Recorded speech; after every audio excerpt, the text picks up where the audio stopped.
Perfect. Okay, so a little background on me. I don't know why I am here, but the path kind of has been a little bit strange. So I worked at a consulting firm called McKinsey. I then went to Harvard Business School, and I decided, cool, I must be pretty smart. So let me try to start a software company. I started in the workforce management software space. And we did all of the right things. We did all the customer interviews. We did experiments. We got design partners and raised money from American investors who thought that we were like, yeah, we were onto something big, and so did we. And then just got repeatedly punched in the face for 2 years, where nothing we did worked, and it was not obvious why it didn't work. And I just kind of slowly unlearned everything I thought I knew about why companies work, how companies work, why startups work, product market fit, and all that stuff.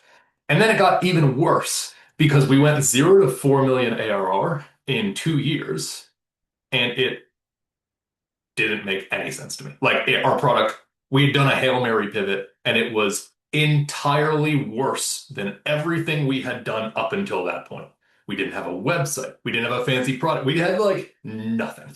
That it was so bad. It was me in a spreadsheet from zero to I think like 250K ARR. We didn't have a website until a million ARR. Customers could not log into our software product that they were purchasing until a million ARR, and they were fine with it, which just, I don't know, it just like made me rethink everything about why startups work, why they take off. And so, yeah, now I am bootstrapping startups, investing, advising a bunch of startups. I have a book coming out in the top right, which is apparently now available, Ed just told me, for pre-order in the UK. So you can get that on Amazon if this talk is at all useful to you. The typical audience for this, like, of what I talk about, are people who are um, at startups, either launching a startup and trying to make the startup take off, but not sure exactly why we're not currently taking off. But this also applies for if you're trying to figure out what to build or trying to launch new products as well. So what I'm going to focus on is like, why do startups and products take off? What actually causes that to happen? And therefore, what do you do right now? And so, yeah, feel free to ask questions in the chat and jump in as well anytime. So, why do startups take off? My sense is that the traditional ways we are taught about why startups take off and what to do cause us to not take off. So, a friend's startup, a good friend, um, he did all the right things, just like I did, bunch of discovery interviews, design partners, using the product every day, getting real ROI out of it. Then they went 0 to 20 million ARR in 2 years. And step one was entirely unrelated to step two. They basically did step one for like a year and a half, then tried to sell, then it didn't work, went into an existential crisis, and randomly figured out something that caused them to go from 0 to 20 million ARR. And that is basically the story I hear from just about every single founder who goes and grows very fast, which leads you to wonder, like, okay, what are we doing in step one and why are we doing it? What I've realized is that most startups spend their time in what I call the pain cave. And this might be relevant to you too if you're launching features and it's like, okay, this is definitely going to take off. This is definitely going to work. And it doesn't. And when it doesn't quite work, it's not obvious why it doesn't work. It's like I think of it as, like imagine you're trying to assemble a computer following some instructions, and the computer doesn't turn on. At that point, you actually have to understand how a computer works. Before you were just following instructions and you could have some theory, but at that point, it's like, oh, wow, this computer thing is pretty complicated, and I have to figure out how it works. I have no idea what part of it, and so I'm just going to kick it for a little while and see what happens. And that doesn't work. And then so we go through this cycle until we have a model of how does a startup work? Why does a startup take off? Now, the challenge is we basically all know where we need to get to, which is something that takes off, something that's repeatable, scalable, customers buy it, they use it, they love it. It's just not obvious what to do to get from here to there. And the traditional places I've seen people get stuck are called pivot hell. Um, right? Like, oh, maybe if we sell to revenue, this will work better. It won't. There's like a bunch of tactics that you'll see online. Ed was talking to me before this about how there's all these tactics you'll see out of Silicon Valley, for example. And it's like, yeah, you just have to do PLG, and that's how you get to 100 million ARR, and it just like works like that. And then you try it, and it doesn't work. Cool. And then for me, I am a massive overthinker where I like need to understand how the computer works in order to do anything. And so there's this last mode, which is what I call paralysis, where you just kind of like, or can't figure out what exactly to do to make this happen. So, root cause here is we don't know what causes a startup to go from not working to working, or a product to go from not working to working. And so, I found that what we've typically heard are things that sound right and do not work. For example, has anyone ever heard make something people want or make something people need? That sounds like it's a good thing to do. Turns out there are plenty of things we want and don't buy. There are probably infinitely more things that we want and don't buy than there are things we want and do buy. Okay, so that doesn't work. Also, we buy things we don't want. We would be crazy to want a CRM. Nobody's ever wanted a CRM or an ERP. And then there are plenty of things we need to do that we don't do. So, okay, so what happens is we go and say, okay, build something people want, build something people want, and they don't buy. And now we're back in that doom loop. Also, there's plenty of things you think I should do, like hang these pictures behind me, that I'm never going to do. Like these have been on the floor for a year now. They're going to stay on the floor. So I don't know. It's just like that's just not how this works. Okay, then there's all right, fine. What if we solve a problem, solve a pain point? What about a hair on fire pain point? That sounds right.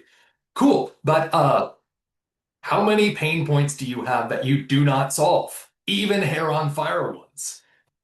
I think of life as a series of pain points, never ending until, well, at some point it ends, but that we mostly do nothing about. Okay, so if we're focused on pain points and problems, great, we're going to wind up in the same doom loop. And then there's all the, well, you can provide 10x value, an unbelievable offer, da da da da da. There are so many high value things I could be doing, should be doing, and am not doing. So the default state here is we're going to build things people don't want. And as a result, we keep doing this on repeat, slowly losing our minds. Now, here's how to escape. I call it the priority test. Is anyone ever going to say, I'm going to drop all of, let me do this. I'm going to drop all my priorities right now to buy your product? Like, no, that is not going to, it could possibly happen, but it would be weird if it happened. And this is true even if they have problems, big pain points, even if we give them objective value and ROI. And even if they're very excited about our product, they're still not going to drop their priorities or what they're currently trying to do to buy our product. That said, priorities are not enough either. Right? Okay, I'm prioritizing something where your product is relevant, and I have something that's good enough, but let me buy your product anyway. Like, no, that's people still are not going to say that. So people are going to buy things. They're only going to buy something from us if they're trying to do something and they are blocked by their existing options for some reason. Like maybe it's cost, maybe it's too expensive, maybe it doesn't literally doesn't work. Maybe it's something non-obvious. Maybe it's vibes. Maybe it's feel. Like B2C is a lot like that. So here's my model. Everybody on Earth would be weird to buy our product and use our product unless this is true. There's a real person, kind of necessary, who's in a situation where they are trying to do something, but they are blocked from doing it with their current tools or options for some reason. And in this situation, they would be weird not to buy from us if we offer something that literally just unblocks them. If that's the case, they would be weird not to buy it. If anything else is the case, they would be insane to buy our product because then they'd have to just drop, let me drop all my projects and priorities to buy your product. Like that's not going to happen. So the summary here is basically everybody would be weird to buy your product unless they say, I'm trying to do this right now. My current options are blocking me for this other reason, in which case they'd be weird not to buy it. This is what I call the pull framework. There is a X is like, what's the project or priority that they're trying to do right now? Why, like, what's the situation in which they are prioritizing this over the million other things they could prioritize this? What's the list of options? I had to make it PULL, like there could have been a better. Anyway, you get it. What's the list of options they've tried, and why are those blocking us? Why can't we do it with our existing options? This is the pull framework. This describes what should, like, who is blocked, in what way are they blocked, and therefore what should we build? So an example here, I'll just give you a quick one. A company called Jump. They built an AI note taker for financial advisors. So in their situation, they had let's just say, a solo financial advisor has to take meetings for client meeting or take notes for client meetings. Every single client meeting. That's like a couple times a day. These notes are required by the law. They have to, like there's some regulator who requires this. Every time they are taking these notes, they are trying to minimize the time they are taking these notes. That's what they're trying to do in that situation. And so they have options for minimizing the amount of time they spend taking notes. Maybe they just keep doing it manually, but that doesn't minimize the time. That's kind of like their current amount of time. So they're struggling against that. Then they could use a generic AI note taker, like a Fathom or Fireflies or whatever. But that doesn't integrate with their CRM, which is where they need the notes to go, and it's not clear if that's compliant with the regulator. Okay, in that situation, they are trying to minimize this time, but they are blocked by their existing options. When Jump shows up, all they have to say is, we offer an AI note taker for financial advisors that integrates with your CRM and is compliant with the SEC. Cool. The product gets ripped out of their hands in that situation. And that's how this works. We go through lovables as well, but I'll skip through that. So, how do you take off? Find one kind of pull that repeats. Offer one thing that unblocks them and repeat that as fast as possible. If you do these things, they should try to buy it from you. And actually, that tells us what do we need to do right now. And I don't know if we had any questions we wanted to stop here before I just kind of rip through the rest of this. No questions in the chat. Oh, wait, one question. Brendan, over to you. Yeah, hey Rob, thank you for this. And so thinking about the right now aspect of it, sometimes Yes. we pitch our products on longer term aspirations. I'm getting the sense that this is something that's maybe more acute that we need to focus on. And then they can realize those long-term ac aspirations through different stages. But is that what you would advise, is maybe try to find a more near-term urgency type of problem? Yeah. It's because they're not real. What will likely happen is they'll be like, yeah, this is exactly where the industry needs to go. This is amazing. This is exactly what we're shooting for over the long term. And then they won't buy. And you'll be like ripping your hair out. Like we're just absolutely losing your mind here. So like let me take that from another angle too, because I think it's interesting. QuickBooks, for example, does a lot of things. It's a big product. You can use it for accounting, for da da da da da. But the moment people buy it, they don't want an accounting tool. They're not even trying to do anything related to accounting. They're trying to send or receive money.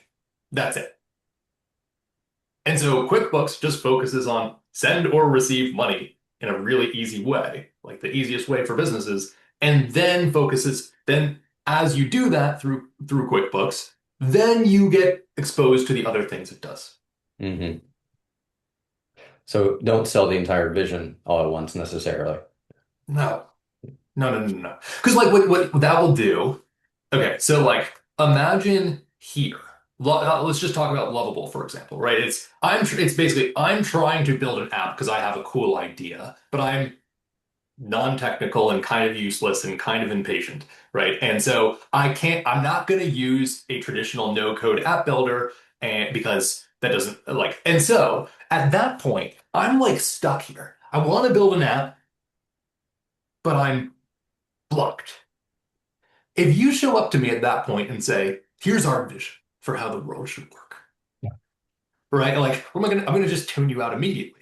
Instead, if you say, yeah, write a prompt, get an app. It's like, yeah, cool, that's what I'm trying to do right now. Hmm. I find Okay, that cool. that's where I'm talking about supply that unblocks them. It's just the thing that unblocks them right now.